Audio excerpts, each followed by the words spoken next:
Bonsoir à tous. Alors à défaut de vous recevoir pour cette nuit du musée à Graney, on va vous proposer une visite virtuelle.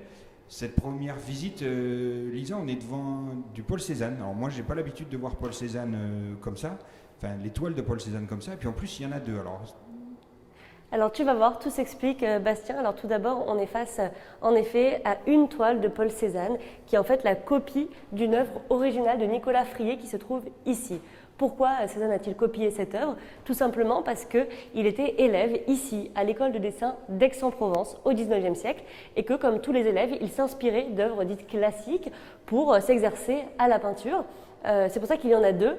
Et pourquoi ça ne ressemble pas à du Paul Cézanne, comme tu le dis? Tout simplement parce que là, il a à peu près 20 ans. On est aux alentours de 1859.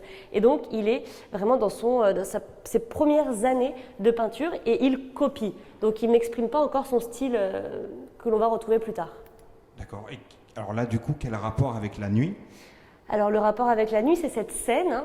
Donc c'est un poète qui est assoupi à son bureau et qui se fait embrasser par une muse. La muse est censée lui donner de l'imagination et donc c'est à la nuit tombée que l'on peut recevoir cette imagination et c'est une scène qu'on aime particulièrement ici parce qu'elle est en rapport avec la vie de Cézanne. Cézanne, lorsqu'il était jeune, a longtemps hésité entre une carrière de peintre, d'artiste et une carrière d'écrivain. Et donc là, ça peut représenter ce choix, hein. Peut-être qu'il sera écrivain, peut-être pas, bon, on connaît la suite.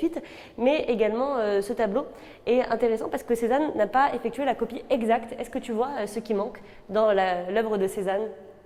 Alors au premier abord comme ça, je dirais qu'il manque l'étoile qu'on voit à travers la fenêtre. Oui, bon, tu as l'œil très fin. En effet, Cézanne n'a pas représenté ce petit détail, hein, cette étoile que l'on voit dans la nuit sombre. Pourquoi? Parce que Cézanne, dès ses 20 ans, il ne s'attarde pas à représenter les détails qui sont pour lui inutiles. Donc, il se passe de représenter cette étoile sur sa version du tableau de Nicolas Frié. Tu sais tout, maintenant. Merci Lisa. Merci à toi. On se retrouve un peu plus tard. Oui, sans faute.